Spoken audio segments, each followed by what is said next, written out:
The DOGE cuts have begun, and while Elon Musk says that he expects to save trillions of dollars by the end of the fiscal year, our next guest says that while he supports DOGE, current trends suggest it would take him until about 2065 to save that much. A former White House chief of staff in the first Trump administration, Mick Mulvaney, is here. He also served as the director of the OMB and CFPB. He's also co-chair of Actum Strategic Advisors. Good morning to you. Lots of debate about what's possible, what's not. There's some excitement about it. There's also a whole bunch of folks out there that are anxious about it. Let's just talk about, Mick, to begin with, what you think actually is realistic. And also, we should just define what Elon has said. Obviously, he's talked about $2 trillion, talked about $1 trillion. At one point, he's talked about less than that. So I don't want to put words in his mouth either at this point. But what do you think is possible? Yeah, good morning, Andrew. In terms of the dollar amounts, the reason I said it would take 40 years is it took them 2 weeks to save the first billion. A trillion is 1,000 billion, so it's 2,000 weeks, which is about 40 years. So if they're going to really save a lot of money, they're going to have to move a lot faster. I don't think that DOGE is going to actually be able to save money directly. It's set up within the old U.S.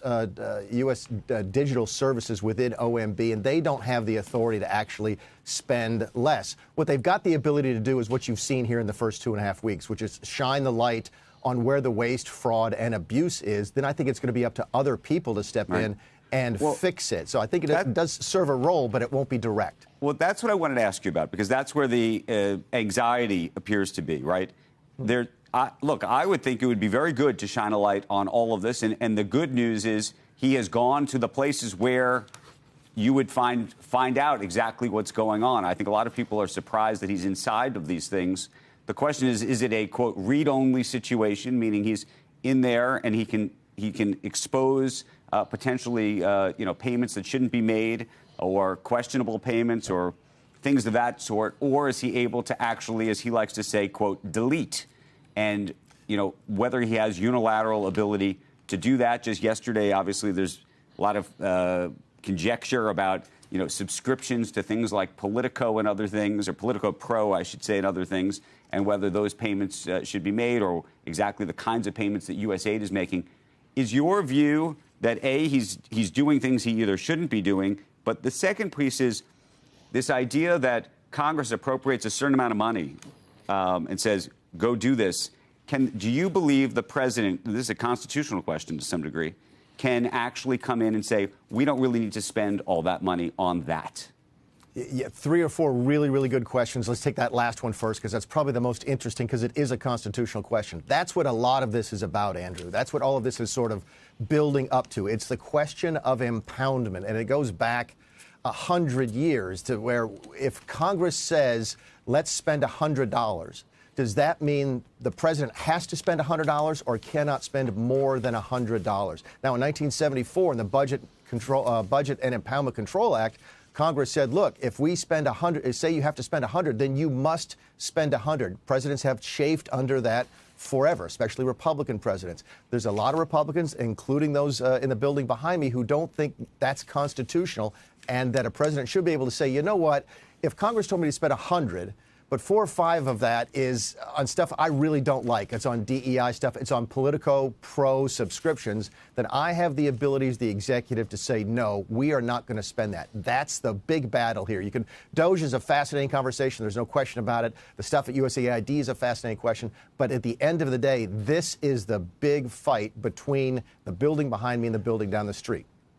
Is it the idea of the presidential line item veto, though, and how does that play out? If there's first of all, I'm not sure that the Republican-led Congress is going to complain or go against what they're doing right now, but you can imagine that it's something that's going to play out in the courts. And I just wonder what that means for Elon Musk and anybody else associated with this, the idea of getting dragged in for Lord knows how many depositions you might have to deal with down the road. Oh, yeah. Listen, there's going to be lawsuits. When the memo came out from OMB, it feels like it was 6 months ago, but I guess it was 6 days ago.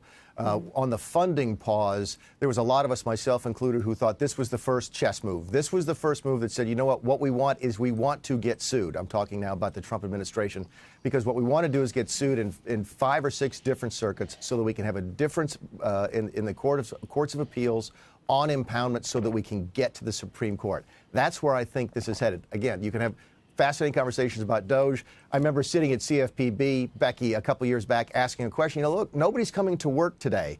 Are we worried that any of these folks are working another job when they're back at home? And I was told by the career staff, there's no way we can find it. Well, DOGE found that here in the first 2 weeks on the job. So there's some really good things happening with DOGE, but it's sort of a sidebar to the bigger discussion about the fight between the White House and the Congress over impoundment. Right. And Mick, the other question I have is, we're hearing now about, various payments that people say could be questionable. We raised this issue of Politico Pro, which, by the way, most companies subscribe to and parts of the government subscribe to because hopefully they offer services and news that is of value. They may charge a lot for it, but that's what it is.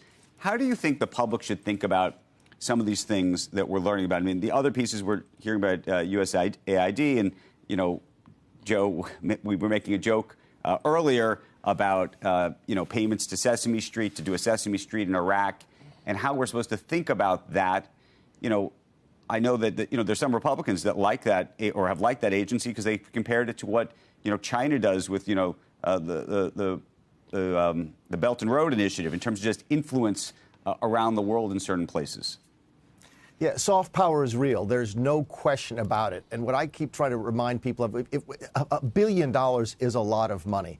$100 billion is a really lot of money. And when you're going to spend that much money, like the building does behind me on a regular basis, there's going to be some good stuff that you can do and some bad stuff. The question is, how do you go in and figure out, let's do this, but not this? Your point on Politico Pro, for example, and I hate to give them the free advertising, but there we go, is a good one. We used to pay for that in my office when I was in Congress. We used it as a service.